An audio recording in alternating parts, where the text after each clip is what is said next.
1296 में जलालुद्दीन खिलजी मंगोलियों को हराकर 4000 मंगोलियों का धर्म परिवर्तन करता है और उस ग्रुप को नव मुसलमान नाम दे देता है, जिनमें से कई उसकी सेना में शामिल हो जाते हैं और दिल्ली में इनके लिए मंगोलपुरी नाम से एक नई कॉलोनी बनवाई जाती है। 1299 में अलाउद्दीन खिलजी गुजरात पर आक्रमण करता है और गुजरात से सोना लूट कर ले आता है। लूटे गए धन का वितरण किया जाता है। तभी अलाउद्दीन के मंगोली नव मुसलमान सेनापति मोहम्मद शाह और केहबरू विद्रोह करते हैं कि हमें लूटे गए धन में बराबर हिस्सा नहीं दिया गया, तुमने अभी तक हम नव मुसलमानों को स्वीकार नहीं किया। एक खबर ये भी थी कि अलाउद्दीन खिलजी की पत्नियों में से एक बेगम चिमना मोहम्मद शाह के प्रति आकर्षित होने लगी थी। अलाउद्दीन को इस बात की भनक हो गई थी, इसलिए दोनों मंगोली सेनापति मोहम्मद शाह और केहबरू बगावत करते हैं और शरण लेते हैं रणथंभौर के किले में राजा हमीर सिंह चौहान के संरक्षण में। अलाउद्दीन संदेश भिजवाता है कि मोहम्मद शाह और केहबरू को बंदी बनाकर उसे सौंप दिया जाए। जवाब में राजा हमीर सिंह इनकार कर देते हैं। शरणार्थियों की रक्षा करना सनातन संस्कृति का मुख्य आदर्श है। फिर क्या था, अलाउद्दीन को इसी मौके की तलाश थी। उसके पूर्वजों में से कोई भी अनगिनत प्रयासों के बाद भी रणथंभौर किले को हासिल नहीं कर पाया था। रणथंभौर किले की समुद्र तल से ऊंचाई 1578 फीट है। वहां से मालवा गुजरात पर अच्छा नियंत्रण रखा जा सकता था। 1301 ईस्वी में अलाउद्दीन रणथंभौर किले पर आक्रमण करता है और उसका पहला प्रयास असफल जाता है और राजा हमीर सिंह जी विजयी हो जाते हैं।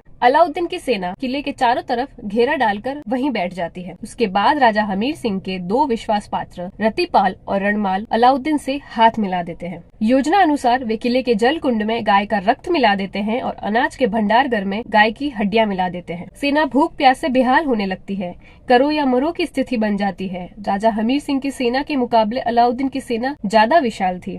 उसने जहाँ जहाँ आक्रमण किया वहाँ के लोगों को मजबूरन उसकी सेना में शामिल होना पड़ता था। अलाउद्दीन संदेशा भिजवाता है कि अगर जान बचाना चाहते हो तो महिलाओं और बच्चों को मेरे हवाले कर दो। केसर या साफा पहन तलवार को धार दिए राजा हमीर सिंह और उनकी सेना तैयार थी। युद्ध नहीं साका होने वाला था। जब भारतीय राजाओं को ये अंदाजा हो जाता था कि अब युद्ध भूमि में उन्हें वीर गति को प्राप्त होना है, दुश्मन की सेना अपनी सेना से कहीं ज्यादा विशालकाय हो और भारत माँ के सपूत की सुहागिनें जब जौहर करे, तब वो युद्ध केवल युद्ध नहीं साका कहलाता है। राजा हमीर की धर्मपत्नी रानी रंग देवी ने जौहर कुंड सजाया। किले के सभी विवाहित महिलाएं अपने नन्हे बच्चों को गोद में लिए जौहर कुंड की ओर बढ़ रही थी, परंतु 16 वर्षीय राजकुमारी देवल दे जौहर कैसे करे? अविवाहित स्त्री जौहर नहीं करती थी। अलाउद्दीन किले के नीचे घेरा डाले बैठा था। ऐसे में राजकुमारी को सुरक्षित किसी रिश्तेदार के यहाँ भी कैसे पहुँचाया जाए?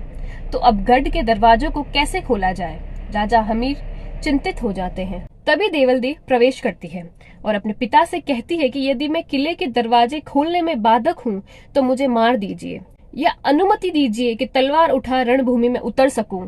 पुत्री आपकी हूँ, निराश नहीं करूंगी आपको, पर अपने पिता की चिंता का कारण मैं नहीं बनना चाहती।